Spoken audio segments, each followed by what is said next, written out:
Hi, how you going? Welcome to York Street. We hope and pray that this sermon will be encouraging and fulfill your spiritual needs that you have during this season. So grab a cover, your Bible, and a comfy seat, and let's get into it. My name's Tim. I have the privilege of leading the church this week and then having a break next week, which would be nice, which would be great. Today we're actually going to meet some of the new staff members and get to know them a little bit better. Some of them you may know their faces, but you don't know their stories. Some of them you may know their stories, may not know their faces. Some of you may not even know them at all. And so today we're going to get to know them a little bit. But before we do, I want to sort of premise this with a passage of Scripture that's found in Matthew chapter 9. And the context of Matthew 9 is that Jesus is in full swing in ministry. He's just recruited Matthew himself, the guy that wrote Matthew. If you read the headings, it's he forgives and heals the paralyzed man, the calling of Matthew. He's questioned about fasting, then he raises a dead girl and heals the sick woman. He then heals a blind and mute, like he's in full swing. Then the very next title is The Workers Are Few. And Matthew chapter 9, starting at verse 35, says this: Jesus went through all the towns and villages, teaching there in the synagogues and proclaiming the good news of the kingdom and healing every disease and sickness. When he saw the crowds, he had compassion on them because they were harassed and helpless, like sheep without a shepherd. Then he said to his disciples, "The harvest is plentiful, but the workers are few. Ask the Lord of the harvest, therefore, to send out workers into his harvest field." I want to say at York Street, we are so blessed to have so many people that are working for the kingdom. Right now we sit, or you're watching, if you're watching online, a building that was built literally by the hands of the congregation. The workers built the building that we're in.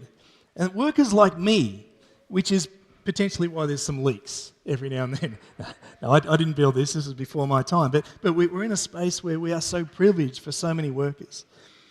We as a church stand on the legacy of those that have gone before, the workers that have faithfully served God. Many have served financially. Others have served with their time, given into the ministries and investing into the next generation. Many, many, many hours spent in pastoral care, sitting beside hospital beds or people that are in spaces of need. And then, praise God, many, many joyous moments when we've journeyed with people with newborn children and in times of celebration as well. There's the Pareto principle, which says it's the 20-80 rule, where 80% of the work is done by 20% of the people, and 80% and 80% of the issues are done by 20% of the people, and 80% of your time is spent on 20% of the issues. Like, it's just this principle. I want to say at York Street, we are so blessed to see that most of the congregation got up to lead us in worship this morning with that huge band that we had. Yeah? How blessed are we to see people serving? And I actually remember during the COVID season when there was a time when they said, you're allowed 30 people in the building. And I did the maths and realised if we were to run all of our 3 services, we needed about 45, just for the leaders to be able to attend the service. We are so blessed. And with this, I'm so excited to invite up Rachel and Jeff to get to know them a little bit better and why don't we put our hands together as they make their way up. Thank you.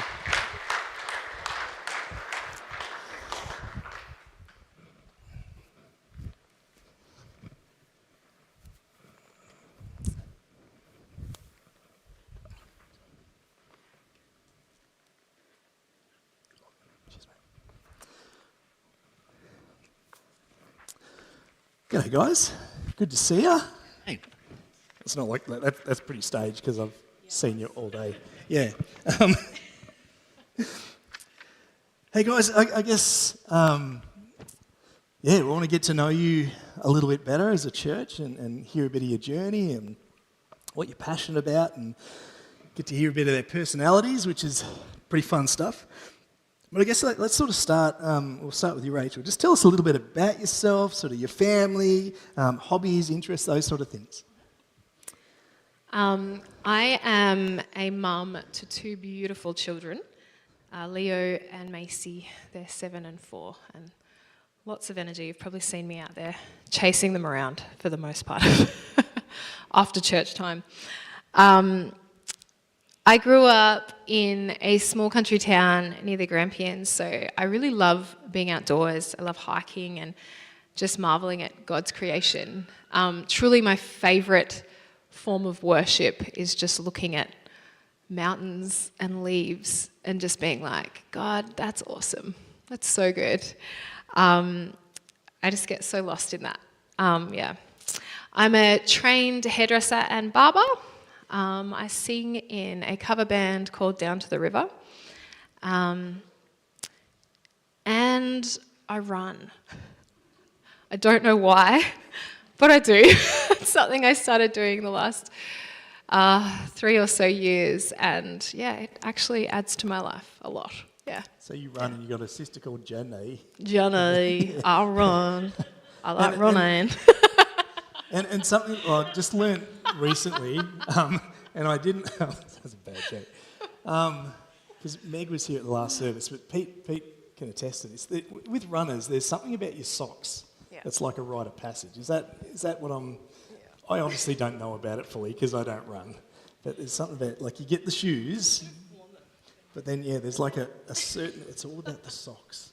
I'm learning about this running thing. You have to earn them too. Yeah. Certain laps around the lake. And yeah, it's true. Yeah. Cool. That's great. Thanks, Rach. Jeff, tell us a little about your family, your hobbies. G'day. Yes. So I'm Jeff. I've my wife Emma and 3 children, William, Freya and Charla. We all arrived here at York Street 10 years ago, and my kids were down here at that stage. We walked past the play centre and really haven't left since. So nowadays they're all pretty much grown up. Charla is currently studying Certificate 4 in discipleship down with Christian surfers at Phillip Island and living her best life. She gets up and surfs every morning, and then she does her studies and hangs out with 25 other young people doing the same thing. And I must admit, I'm a little bit jealous. I think that's a great way to live. So she's pretty much moved out of home. She'll come backwards and forwards, but she's got it'd be interesting to see where God takes her through all of that. William and Freya are twins, and they are both studying Year 11 at the moment. So William's studying at home, at homeschool, and Freya's at Christian college. So, yeah. Awesome. And my wife Emma, she's a kindergarten teacher and been working in and around Ballarat. Better not forget Em. Sorry, Em. Because your family's away at the moment, isn't that right? Yeah, they're all having holidays. Yes. we See you, Dad. They all go off on holidays. So, all home by yourself. Oh, man. So if you want to invite him around for a meal, just joking. Hey, there's obviously, we've got faith stories. Like we're all here. The one thing that we've all got in common is a relationship with Christ. We're all believers. We've all been on this journey, and often the journey we come in from different areas and different directions. Jeff, we might start with you. Can you share share your journey to faith in Jesus? Well, if I was to share my entire journey, we'd be here for the whole service. So, because it started back when I was 5 or 6, and it's been some 50 odd years in that journey. So, I'll keep it short. When I was 6, I can remember having a very direct conversation with the Lord. I'd obviously got in trouble, I think, with my parents, and I was proceeding to tell God how unfair and how unjust I thought the world was. I was behind the couch having a bit of a temper tantrum, and I can still, to this day, I can still see the 1970s checkered cover of the couch in my mind. And in my tirade and telling God what I thought, he spoke back to me, which was rather surprising, I have to say. I was like, what? And I know it was God because it wasn't my thoughts. It wasn't what I was thinking, and it was quite out of the blue. And he used my name. He said, "Jeff, I have a plan for you." And really, that's sort of been that's set the trajectory for my faith journey from there on in. So, and he's had a plan for me in the last 50 years. I can go back and you can go, oh. Yeah. You can sort of see it. That's awesome. Oh, that's great. And I love the stories, like obviously there's a family, behind that. When you come to faith at a young age, there's people that are invested in that, which is a testament not just to you and to God's work in you, but also your parents. Yeah. So, very true. So mum and dad are Christian. I grew up in a Christian household and family. Very different expression of faith, though. Our lived journeys have been a little bit different. And when Tim was preaching a couple of weeks back, he was talking about Samuel, and when he heard God's voice, and he said, "Go back and ask." I really related to that as a child, growing up, because my parents and the rest of my family hadn't heard God in the same way as I had, and that was so. But we have different journeys, and I've learned from my parents, obviously, in different ways as well. So that's good. Yeah. Well, there's that transition, isn't there, from our inherited faith to our own faith, which is the desire of all parents for their kids. Rachel, tell us a little bit about your story. I was really honoured to be brought up in a Christian family as well, but unfortunately I walked away from my faith in my teenage years. It was a really rough time, and I just fell into that trap of believing the lies of the world, and I wanted to check that out. And it's in Proverbs 22, verse 6, it says, here we go, "Start children off on the way they should go, and even when they are old, they will not turn from it." And that was definitely something that had like roots within me, because I really did. I totally turned away. But it was actually, I was 19 when you and Yvette left to go to Sydney. Yeah. And I remember sort of following that journey and just being like, this doesn't make sense. Like, it planted this seed of like, why would you leave everything for nothing? And what if it's not nothing? And if God's real, that changes everything, So it kind of really wrecked my life, to be honest. It wrecked my life in the most amazing way possible. And God has just he began from really that moment a really beautiful work, and has continued to this day, beyond anything I truly could have ever imagined. My favourite Bible verse I just want to share with you guys is Philippians 3 verse 12. And it says, "Not that I have already obtained all this, or have arrived at my goal, but I press on to take hold of that which Christ Jesus took hold of me. Brothers and sisters, I do not consider myself yet to have taken hold of it, but one thing I do, forgetting what is behind and straining toward what is ahead, I press on towards the goal to win the prize for which God has called me heavenward in Christ." In the Message translation, it says around verse 13, "I reach out for Christ who has so wondrously reached out for me." And that's truly my testimony, that he truly reached out to me. And I just continue to keep reaching out from here on in. Yeah, that's it. So good, so good. So Rach, with that, how do you, we all hear from God in different ways, and we actually spoke about the other week with the burning bush sort of thing. But how do you hear from God? As I said before, I love hiking. I love going out into nature, and that's definitely one of the main things. I love to just go to the mountains or sit by a river or something and just listen to the sounds of creation. Just now reminded of, how Jesus says, if they don't praise me, the rocks will cry out. And I feel like there's worship in that, right?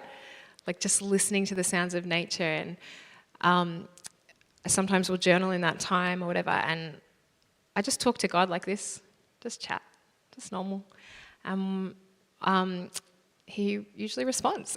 And what he has to say is always something really wonderful. It always comes with peace and a stillness. And it's a beautiful thing in that space. Another way that I really hear from God is just through personal times of worship. So if things are hard, and especially if I am just in over my head and I can't see a way out, worship is my weapon of choice, going to battle in worship. And I just sing and sometimes dance as hard as I can in those times. And it's ugly. And my kids think I'm nuts, I'm sure. But I just go to battle in that space. But there's something about declaring the goodness of God that, like, in those moments, it's Him just changing the posture of my heart, speaking directly to the heart, going, I want you to stand like this. I'm usually in the opposite spirit of how I'm feeling. But yeah, that's a real way to hear from God, is just in those moments. Yeah. So good. What about you, Jeff? How do you hear from God? What's changed as I've gotten older. When I was younger, there's probably about 5 or 6 times where God actually has spoken to me. Yeah. Like literally you hear the words and you sort of go, oh, okay, yes. Sometimes it's things that you don't necessarily want to hear, but so you definitely know it's God. As I've gotten older, it's, and I think God, and sort of got to know and understand and trust and rest in the Lord and sort of really have a deeper relationship, it's been more through the Spirit.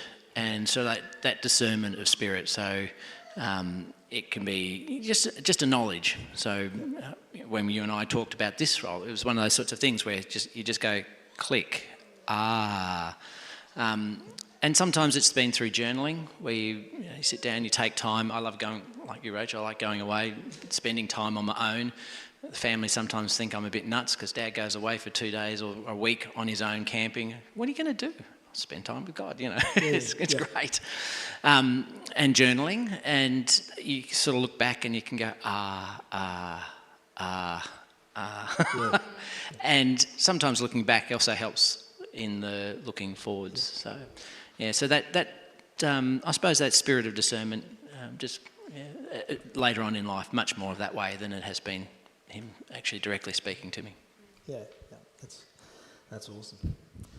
So you're here at church, been on team for a couple of weeks now, but like how did you get here? Tell us about the journey to York Street, on staff. Yeah. Well, it was a bit of a surprise actually to be here. I'm going to be honest. I had been leading an organisation called Fusion Australia for 3 years.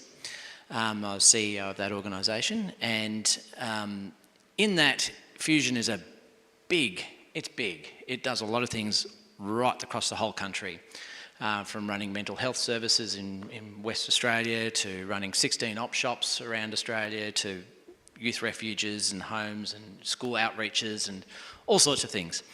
And I started that job at the start of COVID, so really the first 4 or 5 months of that job, it could have been a great hoax because it was all online. Everything was online. I hadn't actually met a real individual. Yeah. But then coming out of COVID, there was a lot of work to catch up. And I actually did the maths. I spent in that first 12 months, 3 months away of it, 3.5 months away from home. Just travelling around, doing all the things that you do as a CEO, putting out spot fires, HR, contracts, quality, all of that sort of stuff. And putting in 40 to 50-hour weeks, 60-hour weeks sometimes. I sort of got to the end of that and knew that it was time. God was basically saying, it's time to hand over the baton. And I'd been building up a young guy inside the organisation to hand that baton over. I really felt that was what God was wanting to do. Did that and took a break. And I was really looking at, I'll take 3 months off, just catch my breath and then work out what I want to do. And looking back over my career, one of the things which I absolutely have loved doing is raising up and building up new leaders and young leaders, whether in the Christian world or the secular world. I've been CEO in both spaces. I get a lot of joy out of that. You're seeing young people come through, emerging leaders, and just growing up, flourishing. Sometimes they stay with you, sometimes they go off and do some wonderful things. And I was looking at that and I've got, right, okay, I'll go back and do a master's in counselling. So that's sort of where I'd gotten to. I'm still going to do that. So that's part of it. Because in guiding and leading teams of people, you have both the human side of things as well as the work side of things. So you've got the mentoring, the business side, but we also come to work with all the other stuff that we have. And through that, you'd help people through cancer or all the pastoral stuff that we do here at church as well, but at work, and it's sort of compressed. So I really wanted to be able to look at how do I do that well and the business mentoring side of things. And that's when you came along, and we'd had several conversations. I'd steal Tim's thunder, but I had caught up with Tim and say, hey, look, this is what I'm going to do. I'm going to go off and study a master's. And then he said, have you thought about... And that's when it went click. So here I am. Yeah, that was an incredible journey, because we caught up a little bit after Easter, a little while after that, and it was just a pastoral catch-up to see how you're doing, and you'd had a big season with Fusion, and we just wanted to just reach out and see how you're travelling. And something moved in my spirit then, which was really odd, because I'm like, I don't know what to do with that. So you don't do anything, you just take note. And then when we caught up, a few months back, or a couple of months ago now, I was like, oh, hang on, that's still there. God's doing something, which was great. And obviously he was doing something in you too. And But I wasn't aware of it at the time.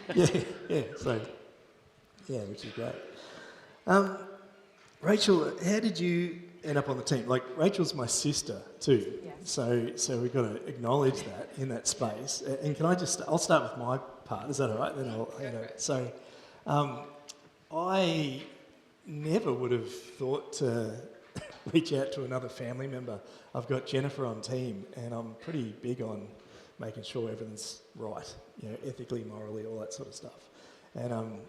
And so I never would have considered another family member on staff until guest speakers who hold incredible wisdom and knowledge started mentioning Rachel to me. So we had the head of Churches of Christ, Rob Nyhouse, goes, oh, she's really good. Is she on staff? I'm like, no. And then another guest speaker's like, oh man, she's great. I love how she's training up that other singer. And I'm like, oh, she is good. I'm pretty biased, but she's good. Let's have a conversation. And then, and obviously with the complexity of who does she report to, because it can't be me and all that sort of stuff. But so Rachel, I guess, tell us about your side of that journey. Yeah, that was when you told me to pray about it and about taking on the worship stuff. That was one of the things. Like, I was like, oh, I don't know. And then I gave God I just paced my hallway, to be honest. I just walked up and down the hallway and I talked to God, and I was just like, here's all the reasons why I shouldn't do this. And I just had that Moses moment, right? Where I was like, yeah, but like, And then God finally got a word in, and he asked me this one question. And it was, what is your job as a worship leader? And I was like, instant peace and instant stillness. And it was like, to point people to Jesus. So do that. And then he said, it's time. And I was reminded immediately of a vision that a really dear friend of mine had. And she'd mentored me, tears.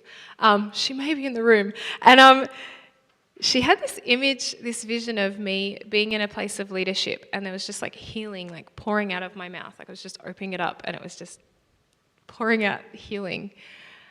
And God just immediately brought that to mind, and it's like, it's time. And I'd even forgotten about that, I was just like, what? But I know God, and I know that he would never lead any of us down a path that he hasn't already paved for us. And that we are all here truly only by, the goodness and grace of God. And so, you've got to trust that.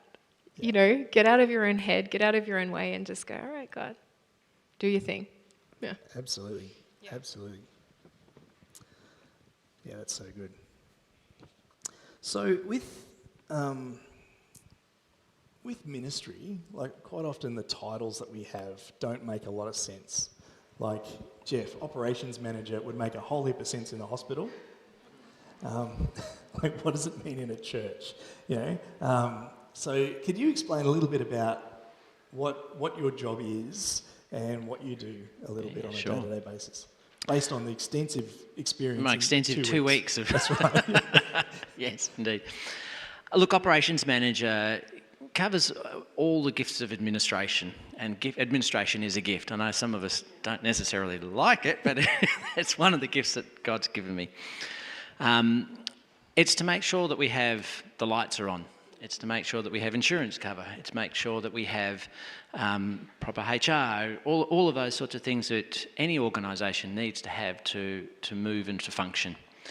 And yeah, it does all of those sorts of behind-the-scene things that take place, even to making sure that the lawn gets mowed out the back there and all that sort of stuff. That's part of what I'm going to be doing as operations manager. The other part is I have the youth pastor role will report to me. So part of it's also to help to ensure good governance. So with Rach and Jen on team, they'll both be reporting to myself, and Michelle as in the administration role. So yeah. Cool. Nice. That's it. That's the short part. I could bore everybody else with all the other bits and pieces, but yeah.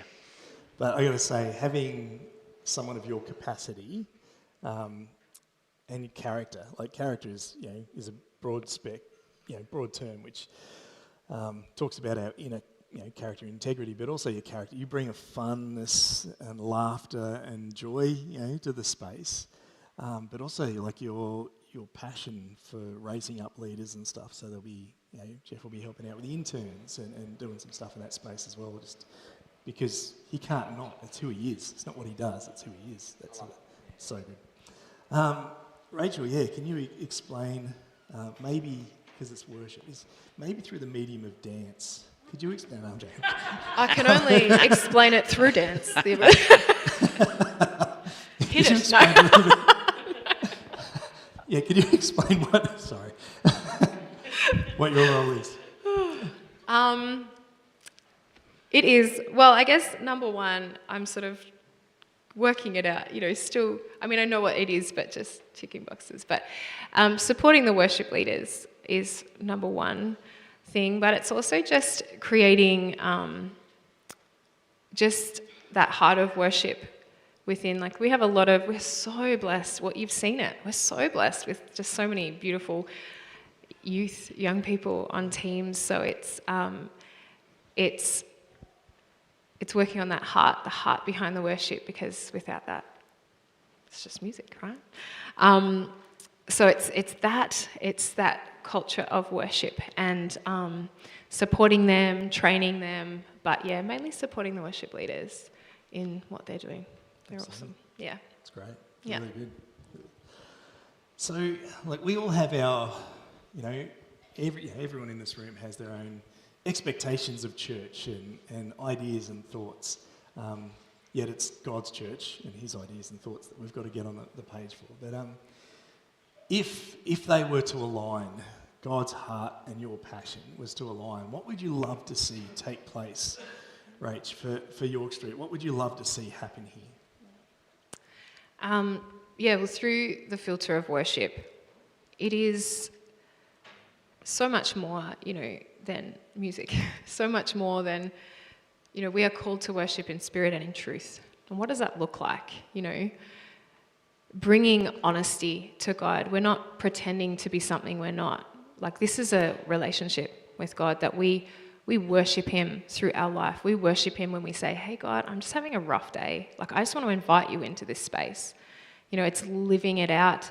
To create, to have that culture where we worship in spirit and in truth.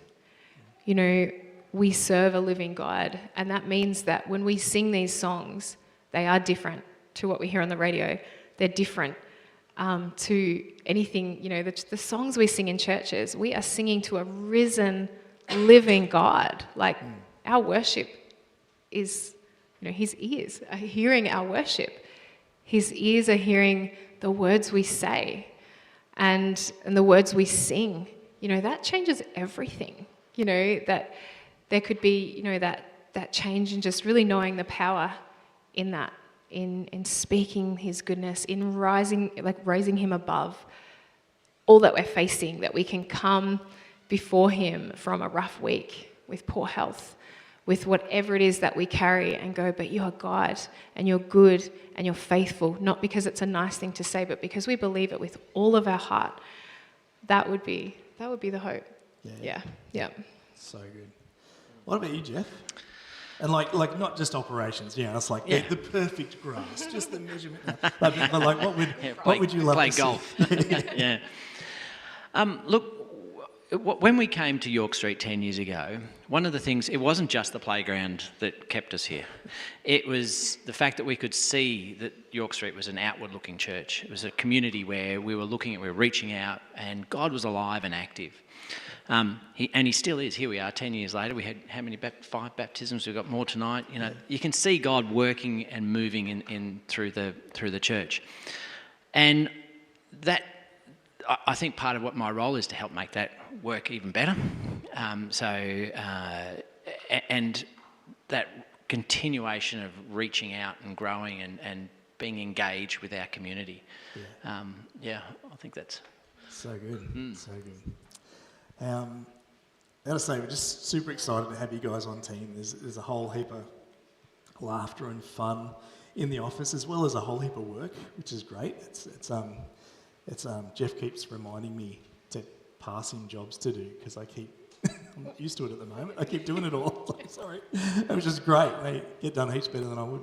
But I think it's really important that we actually honour you guys in the role that God's called you to here in this season, because it's obviously bigger than us. This is God's church, and there's been really clear leading in God's journey in each of you as individuals, and as there would be in all of us. But as God raises up his church into this season.